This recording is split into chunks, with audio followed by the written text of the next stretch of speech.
कुछ दुखदाई बात हम बताते हैं आपको। 1-1.5 साल पहले मैंने देखा हार्वर्ड यूनिवर्सिटी में पॉलिटिकल प्रोटेस्ट हो रहा है। वहां तो तब लोग स्टूडेंट्स प्रोटेस्ट करते थे, ट्रंप के विरोध में ये सब होता था। एक मैंने देखा कि कई प्रोटेस्ट हुए by Indian students against something in Indian government, कुछ सीए एनआरसी कुछ भी, देयर इन हार्वर्ड यूनिवर्सिटी। तो मैंने उन स्टूडेंट से बात किया, I spoke to them. You see, have you ever noticed किस इतने सारे देश से स्टूडेंट्स है वहां पर एट हार्वर्ड यूनिवर्सिटी? कभी देखा किसी देश के स्टूडेंट अपने देश के खिलाफ प्रोटेस्ट करते हैं इन इंटरनेशनल फील्ड? कभी नहीं।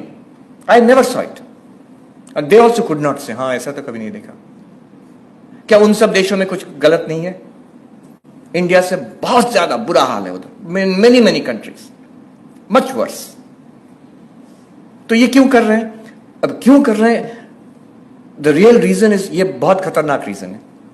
इट्स नॉट रियली कि मैं ये पॉलिटिकल इश्यू को सपोर्ट करता हूं, हमारा गवर्नमेंट या कोई कुछ खराब कर रहा है उसके खिलाफ हम प्रोटेस्ट करें, that you can do. But मैंने एकदम नजदीक से देखा कि द रियल रीजन एक अपने ऊपर हीन मानसिकता है।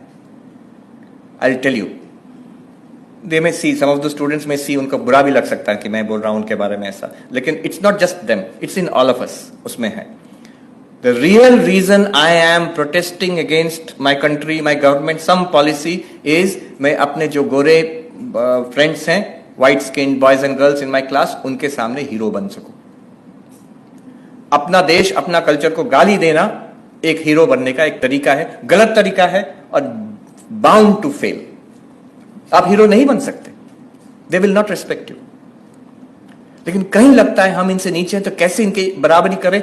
आई am also very cool, being cool is, I am also very cool, I can criticize my country, मैं इतना फॉरवर्ड थिंकिंग हूं। I never saw that same thing in any other student group. Unfortunate. Very unfortunate. It comes from a sense of inferiority. अपने ऊपर श्रद्धा नहीं है, इसलिए अपने देश के ऊपर श्रद्धा नहीं है। Look at the difference in what Swami Vivekananda did. More than 100 years ago, one of the speakers pointed out, going there at that time when this country was colonized, when this country was desperately poor, people were starving, illiterate, under a foreign power, सब लोग नीचा दिखते थे भारत को। तब के दिनों में जाकर Swami Vivekananda in the West, at no point did he ever once criticize India. Not only that, at every time when India was attacked, he defended India fully. He did not give 1 inch of ground. And when he came back to India, he did not spare us. Her lecture में against casteism, against the oppression of women, against superstition, he hit us very hard. लेकिन उनका क्या था? आपको criticise करेंगे आपके मुंह पर, आपके पीठ पीछे, आपको I will defend you till my death. This was the spirit of Vivekananda. In contrast to that, I am sorry to say, there are students की बात नहीं कर रहा हूं, they are young. There are any number of professors in American universities, अच्छी positions में हैं, our own intellectuals, Indians, who have made an industry out of criticizing India.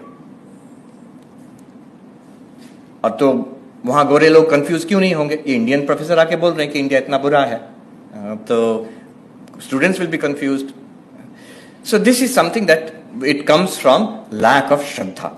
I don't have shraddha in myself, I cannot have shraddha in my culture. एक छोटा सा example देते हैं आपको। हम पढ़ रहे थे जब at the peak of the Covid, तो यहाँ का सरकार ने they had made an announcement that इतने बजे क्या वो शब्द, शंख बजेंगे, घंटा बजेंगे, बेल बजेंगे, तो ये सब for a few minutes every day to raise the moral of the people and what not.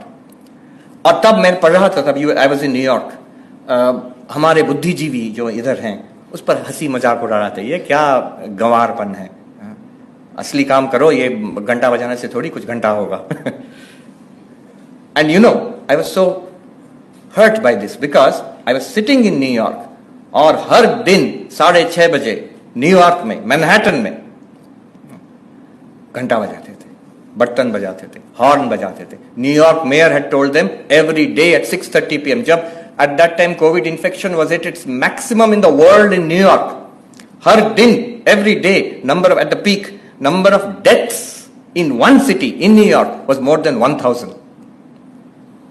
अभी भी हडसन रिवर के तट पर देर आर रेफ्रिजरेटेड बड़े बड़े ट्रक्स हैं, रेफ्रिजरेटेड ट्रक्स, उसमें क्या है? डेड बॉडीज हैं, कोई क्लेम नहीं किया है।